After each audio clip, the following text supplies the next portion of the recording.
over last week and this week and next week, I want us to, what we're doing is we're covering things which God would not have us do. Many times we talk about God's positive commands. We need to be baptized. We need to live faithfully. We need to love one another. I'm also wanting to look at the other side of the coin there and see what God has called us not to do. And so today we're going to talk about apathy, the aspect of not really caring, of sitting in the background. Many years ago, a few years ago, we went through a pandemic, and we all are scarred by that. We all remember that greatly. You remember we had to wear masks. You remember if you go to the grocery store, there were arrows of which way you could go with your cart. And that always messed me up because I always went the wrong way, and people acted like it was an insurrection. And I was like, I didn't mean to. I just, didn't see it.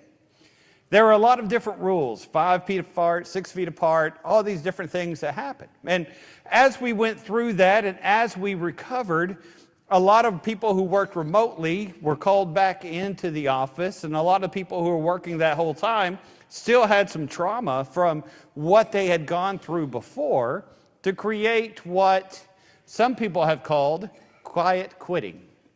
Quiet quitting.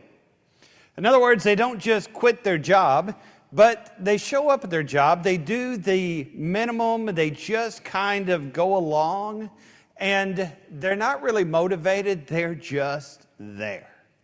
And because of that, American productivity has dropped considerably. And because of that, people really don't love their jobs the way they used to because of all the after effects of what's gone on for the last 5, almost 10 years. Well, as we think about that, I want to bring that over to the church. Because what often happens is, yes, we have those who have fallen away. Yes, we have those who say, I am tired of God. I am tired of His church. I'm tired of these things. I don't want to do it anymore. But the vast majority of people who are leaving the faith are doing what I call quiet quitting. Many of them still come to church. Many of them actually still go through the religious acts, singing and praying and listening to the preaching and taking the Lord's Supper. But the faith that is within them, the vitality of God's Spirit and God's love that's within them is dry.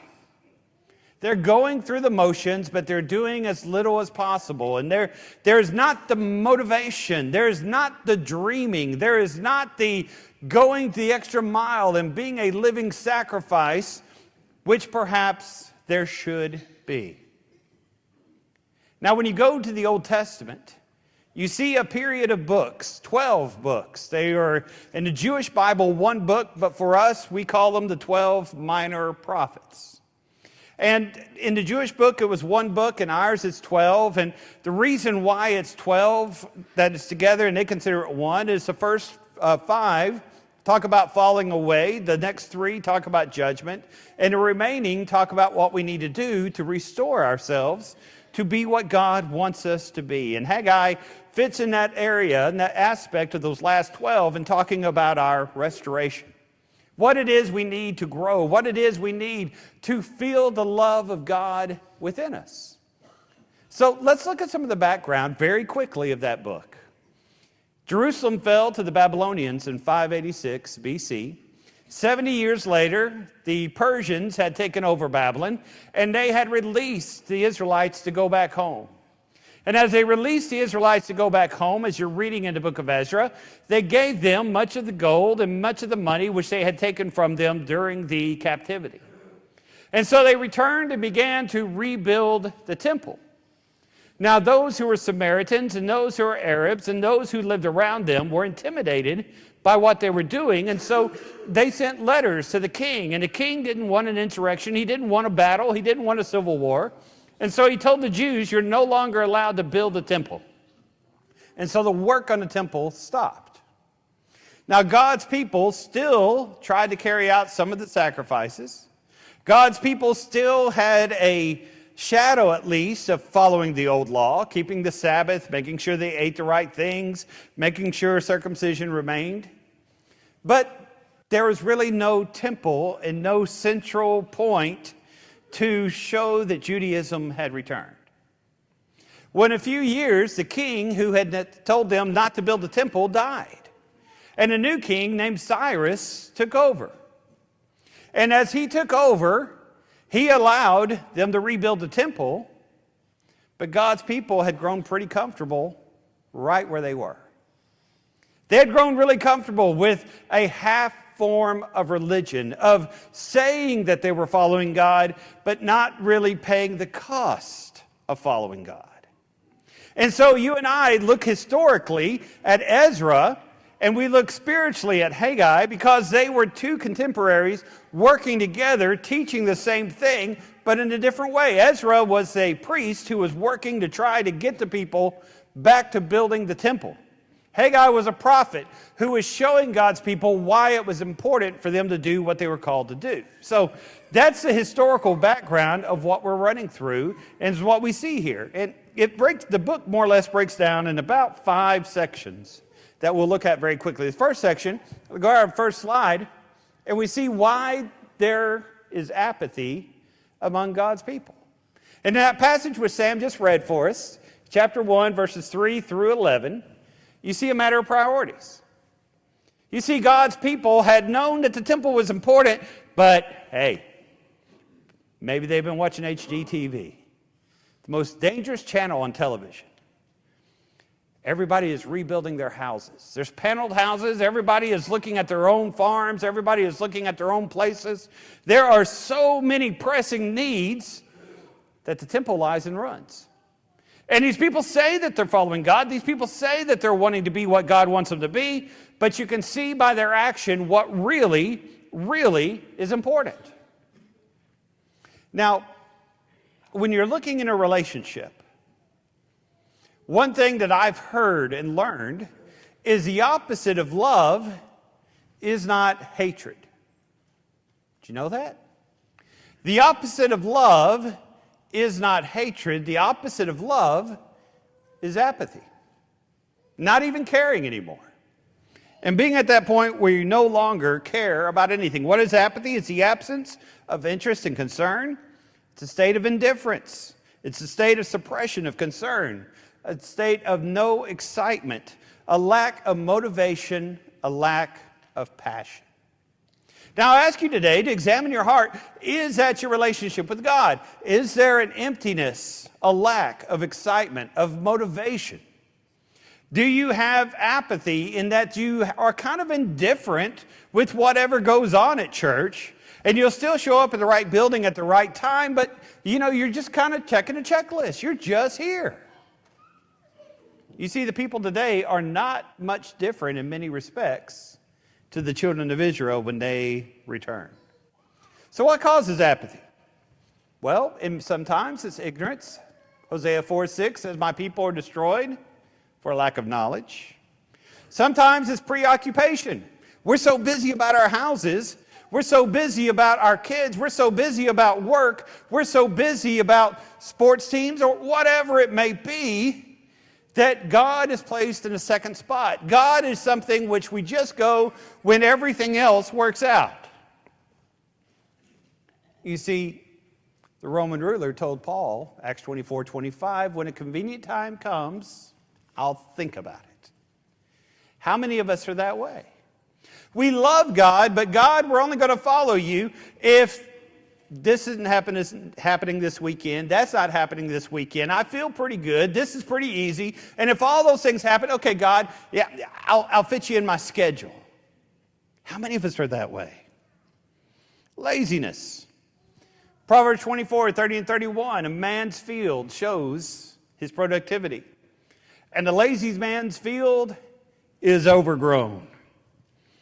I had trouble putting this sermon together because my lawnmower's broke. And I looked out at the lawn and I thought, I might need to skip that verse. What causes apathy? Selfishness. In Luke chapter 12 and verse 19, a rich fool is going through and he says, "Oh, wow, I'm blessed. I'm going to build a bigger barn. I'm going to build bigger things." And so he builds all these things. And that night the Lord comes to him and says, "Your soul's taken from you. Who's all these things going to belong to? You're a fool." Now the sin there, when you study closely, is not the bigger barn. The sin there, when you look closely, is not the great wealth. The sin that's happening there is the selfishness of just looking to yourself instead of looking to others. You see, when our priorities are in the wrong place, it is hard to be right with God. As a matter of fact, if we look at the church there in Revelation chapter 2, Jesus says, I'd prefer you to be either hot or cold. But because you're lukewarm, I'm going to spit you out. This indifference makes it so hard for us to be right with God. We've got to rekindle our heart. Our hearts have to be cut. Our hearts have to be brought back to God. We have to be shaken awake so that we can be what God wants us to be. Our priorities need to be set in order. The second thing I want us to notice, when you go to chapter 1 and look verse 12 through 15. In 12 through 15, it's a matter of action. You see, God says, bring your stuff to the temple. Put your work in the right place. And the people do. They begin to rebuild the temple. They begin to do what God has called them to do, to fully appreciate and fully realize their role as children of God. And when they do that, the blessings begin to come. You cannot be a Christian and not be active. You cannot be right with God if Christianity is not making a difference in your speech, if Christianity is not making a difference in your relationships, if Christianity is not making a difference in your heart. Christianity is a religion of action. James chapter 1, verses 12 through 15. James says, what good does it do if you find a man who's hungry and you say, I'm going to pray for you. I hope you get some food, and you walk away and leave that man starving. Instead of being a blessing to that person, you become a curse because you've acknowledged his issues and you've walked away. Imagine what God thinks about the Christian who hears a sermon every Sunday, who reads his Bible every single day, who has known from a child the Scriptures, and yet they go, and they walk on and do whatever they want to do. We have to be a people of action. We have to be a people who put God's first. What's the dangers of apathy? Dangers of apathy is atrophy. You see, when we don't use a muscle, it won't be long till we're not able to use that muscle. Those who are older, those who have been handicapped, those who have been in the hospital for a while, you recognize that if you stay in bed for a few weeks, it's very difficult to walk. If you're in a wheelchair for a good while, it is very difficult to return to your former way of living because our muscles atrophy. Our muscles begin to waste away if they're not used. That's why we as Christians have to be a people of action. You have to put your life into the right way. How do you address apathy? How do you become active in the Lord? Well, everybody needs nourishment. You need to feed your body the right things in the right way if your body's going to be what God has called it to be. Matthew chapter 5, verse 6, God says, blessed are those who hunger and who thirst for righteousness. Psalm 119 speaks of the hunger that we need to have for God, how we should hunger for Him day and night. How do you address apathy? Spiritual nourishment and spiritual exercise. Study your Bible, 2 Timothy chapter 2 and verse 15. Pray always, 1 Thessalonians chapter 5 and verse 7. Love your neighbor, John 13:35.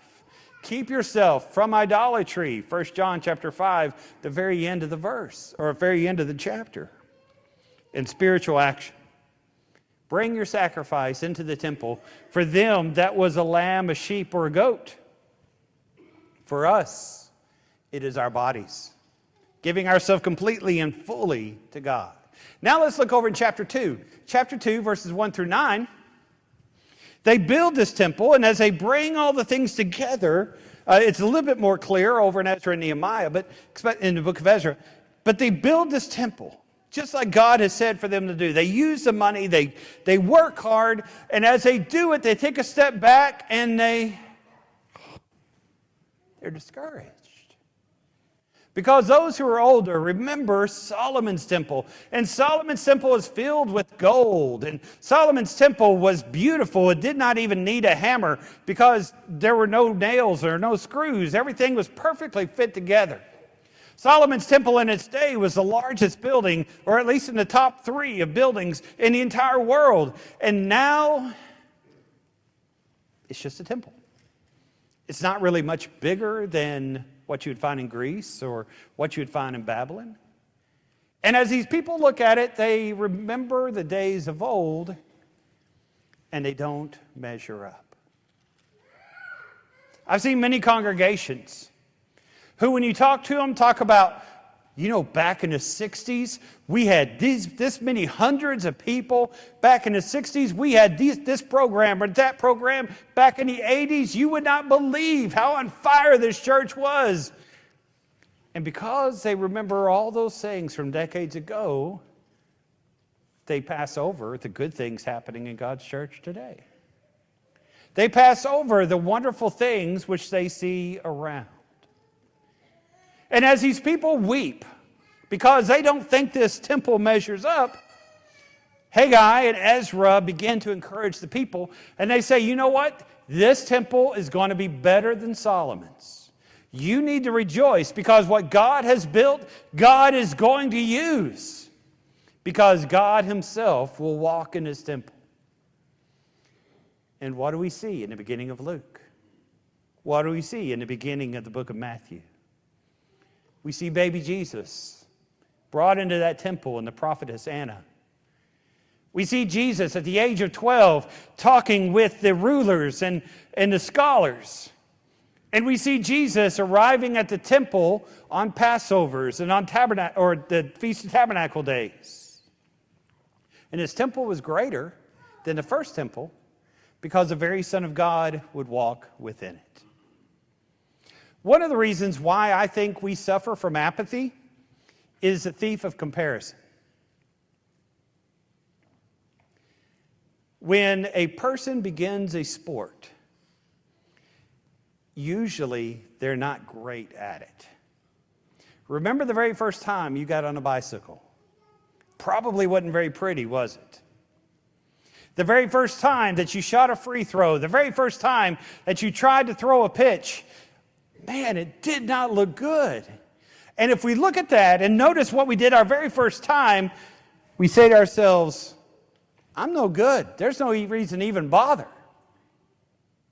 I joke sometimes because my very first try at talking at church, very long ago, longer ago than I want to admit, I was about 13 or 14. It was a passage on Philippians 2, 5 through 11. I had 20 pages of notes, and back then everything was on paper, and it was like I brought a book up here.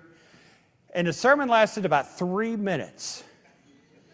And I just wanted to go crawl into a hole.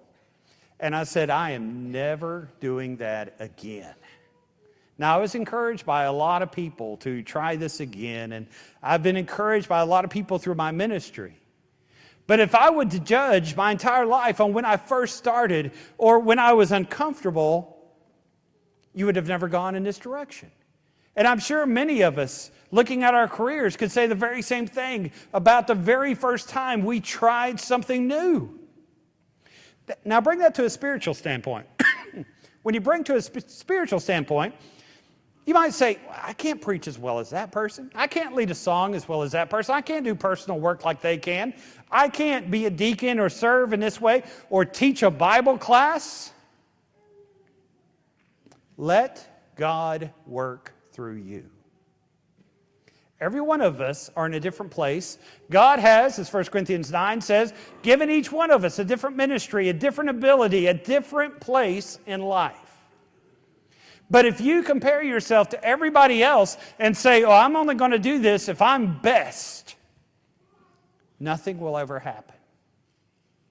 But if each one of us works in the ministry, if each one of us sees what we can do, God will accomplish great things through us. You read in Matthew 25, remember the parable of the talents?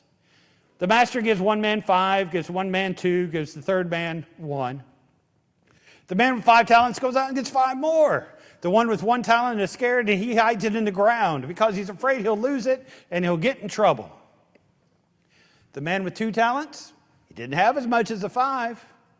The man with 2 talents may have felt the same pressure as the man with 1, but that man took what God gave him and he flourished in the kingdom and doubled what God had given him. You don't have to be the 5-talent guy. You got to stay away from being a 1-talent guy. But each one of us, no matter how much talent, no matter what ministry, no matter what blessing God has given us, each one of us needs to be active in the kingdom. It's best to have several people working than to have one superhuman working.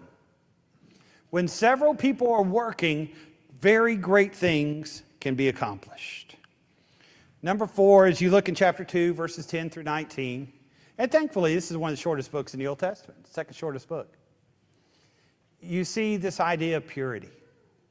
God comes to the people, and just like happens to Nehemiah, remember Nehemiah, they built the wall, and then Nehemiah said, hey, we got to make sure that what's in this wall is pure. This is happening in Haggai as well. God comes to him and says, okay, everybody, you take something that's nasty and you touch it to something that's clean. Is everything clean? They're like, no, everything is nasty. If you take something that's clean and you put it in something which is nasty, is everything good? No. It's what comes in that contact with that which is nasty. Holiness is the same way. And one of the reasons why we feel apathy at times is because we're not fully committed to God. A lot of times, all of us, many of us, some of us have hidden sin. And maybe nobody else knows about what we do. Maybe nobody has any idea that we're involved in some of the things that we're involved in. But when you compartmentalize yourself and you have a secret section of sin, it is hard to be active for God. Our minds, our souls will work against it. And so when you look at your life and you see that spiritual dryness which is there, when you look at your life and you're not what you want to be as a Christian, examine yourself and see if there's any secret sin. See if there's anything that is keeping you from being totally committed to God. It's a matter of purity. To give to yourself to God, to be exactly what you want to be. Notice how Jesus puts this. Matthew 5, 23 through 24. Jesus, speaking in the Old Testament context, says, if you're on your way to the temple, and as you're on that way to the temple, you realize you've wronged a brother, what's he say? Put your sacrifice away, go back and make it right with your brother. And at that point, then you can go and you can worship wholeheartedly in the way in which God has called you to live. Make sure your life is right with God and give yourself to Him fully. Don't let the world crowd you. Don't let the world distract you. Don't let your desires and don't let your worldly self keep you from being what God has called you to be. And now, in the last point, and this is the point we oftentimes skip today because we don't understand it all that well. Chapter 2, 20 through 23. Zerubbabel. Now here's the deal with Zerubbabel. None of us really know a lot about the fellow. We focus on Ezra, we focus on Haggai, we focus on Nehemiah. Build that wall, build that temple. Give yourself to God. But Zerubbabel, he was a special person. He was brought back and he wasn't a king. He wasn't a governor. But there was something special about him. He was a descendant of the king who had been sent into captivity. And when you and I read in Luke chapter 1, when you and I read in Matthew chapter 3, we see that he is in the genealogy of Jesus. So when you and I see this, what we see is that God is working through this seemingly to us an insignificant person. But God says, you respect this man, you recognize this man, because I am working something special through him. Now today, as we stand here at church, Today, as we stand before God, and each one of us knows our life and knows what we're going through, there's times when we may, like Zerubbabel, may feel somewhat insignificant, especially in the eyes of others. There's some times where we are exposed to our sinful life. There's some times where we see our shortcomings and maybe even our lack of talent. But as God worked through Zerubbabel to accomplish something great, the bringing of his Messiah, God's also working through you. And God is accomplishing something through your life. You see, Paul talks about how God loved him even as the chief of sinners. We see where Peter, even after he denied Jesus 3 times, is accepted back by Jesus in John 21 and preaches the very first gospel sermon. We see that God takes sinners and he makes them to be saints. We see where God takes Christians and he makes them to be light, makes them to be salt, makes them to be the people who, as Acts 17:4 says, turns the world upside down with the gospel. So my goal for today in this lesson, what I hope that we take home from this, is that it's time to lay away that spiritual apathy. It's time to put away that excuse of saying, it's not yet time to build that temple, as they're saying in Haggai chapter 1. It's time for us to awake from our slumber. It's time for us to put away that sinful stuff and to give God our top priority, to be what God has called us to be. Wake up. I don't see anybody asleep, so that's not what I'm saying. I'm saying wake up spiritually. Don't be just that person who sits on the pew. Be that person who is active in God's kingdom. Wake up. Don't be that person who says, well, you know, when things are right, I'll get right with God. No, God is calling you today to be what he's called you to be. And he is working through you and will use you for great things when you give yourself to him. Will you wake up? Will you be what God has called you to be? Will you put away this world? Will you put away that past? Will you put away all those things that are keeping you away from God? And will you follow him completely?